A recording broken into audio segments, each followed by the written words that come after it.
Hi friends, എല്ലാവർക്കും പുതിയൊരു വീഡിയോയിലേക്ക് സ്വാഗതം. അപ്പോൾ 2026 10th പ്രിലിംസ് എഴുതി ഇരിക്കുന്ന ഉദ്യോഗാർത്ഥികളായിരിക്കും നിങ്ങൾ എല്ലാവരും. അപ്പോൾ അതിന്റെ കണക്കുകൂട്ടലും കിഴക്കലുമായിട്ട് നിങ്ങൾ മുന്നോട്ട് പോയിക്കൊണ്ടിരിക്കുകയാണ്. മൊത്തത്തിൽ 5 ഘട്ടമായിട്ടാണ് എക്സാം നടന്നത്. അതിൽ ഒരു ഘട്ടം ക്യാൻസൽ ചെയ്തു. ആ ഉദ്യോഗാർത്ഥികൾക്കും അതുപോലെ തന്നെ എക്സാം മതിയായ കാരണങ്ങളാൽ എഴുതാൻ പറ്റാത്ത ആൾക്കാർക്കും വേണ്ടിയിട്ട് 5ാമതായിട്ട് ഒരു ഘട്ടം നടത്തി. നമ്മൾ നോർമലി പറയുമ്പോൾ 4 ഘട്ടമായിട്ടാണ് പറയുന്നത്. ഒരു ഘട്ടം ക്യാൻസൽ ചെയ്യുകയും ചെയ്തു. ജൂലൈ മാസം 18-ാം തീയതിയാണ് 1ാം ഘട്ടവും 2ാം ഘട്ടവും നടന്നത്. അതിൽ 2ാം ഘട്ടം എക്സാം ക്യാൻസൽ ചെയ്തു. അടുത്ത 3ാം ഘട്ടവും 4ാം ഘട്ടവും എക്സാം നടന്നത് ഓഗസ്റ്റ് മാസം 1-ാം തീയതിയാണ്. ഓഗസ്റ്റ് മാസം 22-ാം തീയതിയാണ് 5ാം ഘട്ടം നടന്നത്. പല ഉദ്യോഗാർത്ഥികളും പറയുന്നത് അവർ എഴുതാൻ പോയ ആ സ്റ്റേജ് പാടായിരുന്നു എന്നുള്ളത്. 1ാം ഘട്ടം എഴുതിയ ആൾക്കാർ പറയും അവര് എഴുതിയ എക്സാം പാടായിരുന്നു. 3ാം ഘട്ടം എഴുതിയ ആൾക്കാർ പറയും അവരെഴുതിയ എക്സാം ആണ് പാടുന്നത്. 4ാം ഘട്ടം എഴുതിയ ആൾക്കാരും പറയും അവരെഴുതിയ എക്സാം പാടായിരുന്നു. 5ാം ഘട്ടം എഴുതിയ ആൾക്കാരും പറയും അവര് എക്സാം എഴുതിയത് ഘട്ടമാണ് പാടുന്നത്.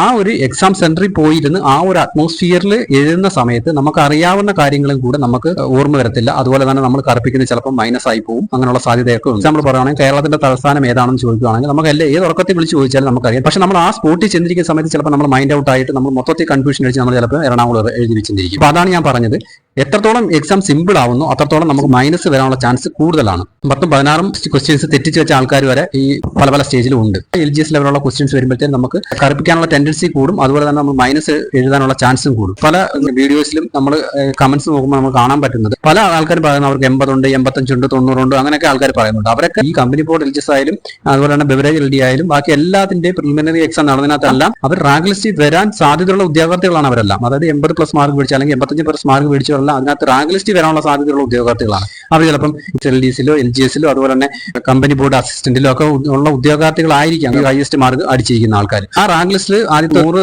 റാങ്കിൽ ഉൾപ്പെടുന്ന ആൾക്കാരായിരിക്കും 80-85 ഒക്കെ മേടിച്ച ആൾക്കാർ. അവർ ഏത് എക്സാം നടത്തിയാലും അവർ റാങ്ക് ലിസ്റ്റിൽ ഉൾപ്പെടാനുള്ള സാധ്യതയുള്ള ആൾക്കാരാണ്. അവർ മെയിൻസ് പരീക്ഷ എഴുതാൻ സാധ്യത വരുന്നത് എത്ര മാർക്കിൽ കൂടുതലുള്ള ആൾക്കാർക്ക് പഠിച്ചു തുടങ്ങണം, അതായത് മെയിൻസിന് വേണ്ടി പഠിച്ചു തുടങ്ങണം എന്നുള്ള ഒരു ചോദ്യമാണ്. അതിനെക്കുറിച്ച് നമ്മൾ പറയുമ്പോൾ ടഫുള്ള സ്റ്റേജ് ഉണ്ടായിരുന്നു എന്ന് ചോദിച്ചാൽ ഉണ്ടായിരുന്നു. അത് ഞാൻ പ്രത്യേകിച്ച് എടുത്ത് പറയുന്നില്ല. പാടെന്നുള്ള കാര്യം നിങ്ങൾക്ക് എല്ലാവർക്കും അറിയാവുന്ന കാര്യമാണ്. ഏത് സ്റ്റേജ് ആയിരുന്നു പാടെന്നും ടഫ്നെസ് കുറഞ്ഞ എക്സാം ഏതാണെന്നും ടഫ്നെസ് കൂടിയ എക്സാം ഏത് സ്റ്റേജിൽ നടന്നതാണെന്നൊക്കെ നിങ്ങൾക്ക് അറിയാം. അതിനെക്കുറിച്ച് ഞാൻ കൂടുതലായിട്ട് പറയുന്നില്ല.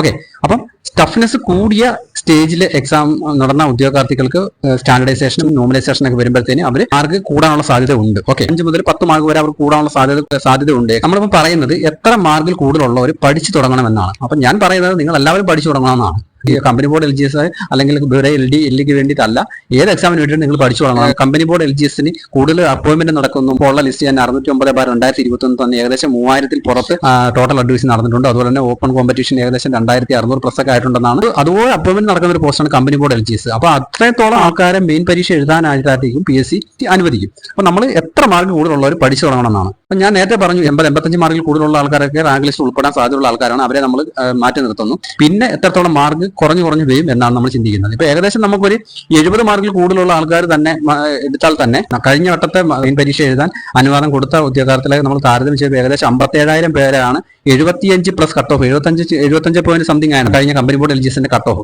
അപ്പൊ അത്രയും കട്ട് ഓഫ് ഇട്ട സമയത്ത് ഏകദേശം 57,000 പേരെയാണ് PSC മെയിൻ പരീക്ഷ എഴുതാൻ അനുവദിച്ചത്. അപ്പൊ അത്രത്തോളം കട്ട് ഓഫ് വരുമോ എന്നാണ് ഉദ്യോഗാർത്ഥികളുടെ ഇടയിൽ ഇപ്പം ചർച്ചയായിക്കൊണ്ടിരിക്കുന്നത്. 2021 നടന്ന എക്സാം ഇപ്പോഴത്തെ എക്സാം നമ്മൾ താരതമ്യം ചെയ്യുന്ന സമയത്ത് അത് ഇതിനെക്കാട്ടിലും ഭയങ്കര സിമ്പിൾ ആയിട്ടുള്ള എക്സാം ആയിരുന്നു. നിങ്ങൾ ഇപ്പോൾ ആ ക്വസ്റ്റൻ എടുത്തിട്ട് നോക്കി കഴിഞ്ഞാൽ നിങ്ങൾക്ക് ഏകദേശം 90-95 മാർക്ക് ആയി കഴിഞ്ഞാൽ കിട്ടും. അപ്പൊ അത്രത്തോളം സിമ്പിൾ ആയിട്ട് നടന്ന ഒരു എക്സാം ആയിരുന്നു അത്. ഏകദേശം എനിക്ക് തോന്നുന്നു 3ാം ഘട്ടം 5ാം ഘട്ടം ആയിരുന്നു തോന്നുന്നു അതിനകത്ത് ടഫ്നെസ് ആയിട്ട് വന്ന ക്വസ്റ്റൻ പേപ്പർ എന്ന് പറയുന്നത്. ആ 2021 നടന്നത് 21 നടന്ന പ്രിലിമിനറി എക്സാമിനും അതുപോലെ 2026 നടന്ന പ്രിലിമിനറി എക്സാം വെച്ച് നമ്മൾ താരതമ്യം ചെയ്യുമ്പോൾ ഇപ്പൊ നടന്ന ഈ 5 സ്റ്റേജിലും അല്ലെങ്കിൽ 4 സ്റ്റേജിലും എക്സാം നന്നായി ടഫായിരുന്നു. അപ്പോൾ 75+ ഒന്നും കട്ട് ഓഫ് വരാനുള്ള സാധ്യത വളരെ കുറവാണ്.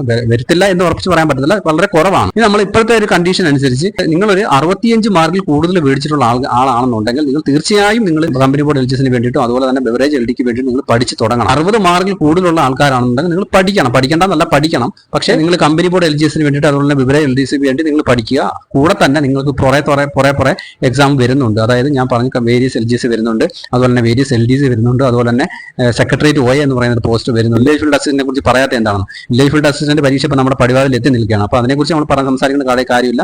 അത് നിങ്ങൾ ഫ്ലോയിൽ തന്നെ നിങ്ങൾ പോവുക. ഒരു 50 മാർക്ക് കൂടുതലുള്ളവർ തന്നെ നിങ്ങൾ ആ ഒരു ഫ്ലോയിൽ പഠിച്ചുകൊണ്ട് നിങ്ങൾ പോവുക. കമ്പനി ബോർഡ് LGSനെക്കാട്ടിലും ഒരു 5 മാർക്ക് കൂടുതലായിരിക്കും നിങ്ങൾക്ക് മിക്കവാറും ബെവറേജ് LDക്ക് വരാനുള്ള സാധ്യത. പലരും പറയുന്ന കട്ട് ഓഫ് നിങ്ങൾ പേടിക്കരുത്. ഇതല്ലെന്നുണ്ടെങ്കിൽ നിങ്ങൾക്ക് അടുത്ത എക്സാമിന് വേണ്ടി നിങ്ങൾ പ്രകടനം ചെയ്യും. 50 മാർക്കിലെ കൂടുതലുള്ള ആൾക്കാർ നിങ്ങൾ പഠിച്ചു തുടങ്ങുക. പഠിച്ച് നിങ്ങൾ ആ ഒരു ഫ്ലോയിൽ വന്നിട്ടുണ്ട്. അപ്പം അതിൽ താഴെ 50 താഴെയുള്ള ആൾക്കാരെന്ന് വെച്ചപ്പോൾ പഠിച്ച് തുടങ്ങിയ ആൾക്കാരായിരിക്കും, അല്ലെങ്കിൽ അവർ മൈനസ് അടിച്ച് ഒരുപാട് മൈനസ് അടിച്ച് ബാക്കിലോട്ട് പോയ ആൾക്കാരായിരിക്കും. അവർ നിങ്ങൾ ഒരുപാട് നിങ്ങൾ എക്സാം എഴുതി നിങ്ങൾ പ്രാക്ടീസ് ചെയ്യുക, നിങ്ങൾ മൈനസ് നിങ്ങൾ കുറച്ചുകൊണ്ട് വരിക. അതിന് വേണ്ടിയിട്ട് നിങ്ങൾ എന്ത് ചെയ്യണം, നിങ്ങൾ എക്സാം എഴുതി ആ ഒരു കണ്ടീഷൻ 1.25 മണിക്കൂർ നിങ്ങൾ എക്സാം എഴുതി നിങ്ങൾ പ്രാക്ടീസ് ചെയ്യുക. പ്രാക്ടീസ് ചെയ്താൽ നമുക്ക് മൈനസ് മാർക്ക് ഒരുപാട് കുറയ്ക്കാനുള്ള സാധ്യതകളുണ്ട്. എല്ലാവരും പഠിക്കുക. നിലവിലുള്ള ലിസ്റ്റ് 2027 ആദ്യ മാസങ്ങളിൽ ലിസ്റ്റ് ക്യാൻസൽ ആവും. അതുകൊണ്ട് ഇനിയിപ്പോൾ നമുക്ക് കൂടിപ്പോഴുള്ള 4-5 മാസമേ ഉള്ളൂ. ആ 5 മാസത്തിനുള്ളിൽ ഈ പ്രിലിമിനറി എക്സാമിന്റെ റിസൾട്ട് വരണം, അതുപോലെ തന്നെ മെയിൻ പരീക്ഷ നടക്കണം, അതിന്റെ ഷോർട്ട് ലിസ്റ്റ് വരണം, അതുപോലെ തന്നെ വെരിഫിക്കേഷൻ കഴിയണം, അതുപോലെ തന്നെ അതിന്റെ റാങ്ക് ലിസ്റ്റ് വരണം.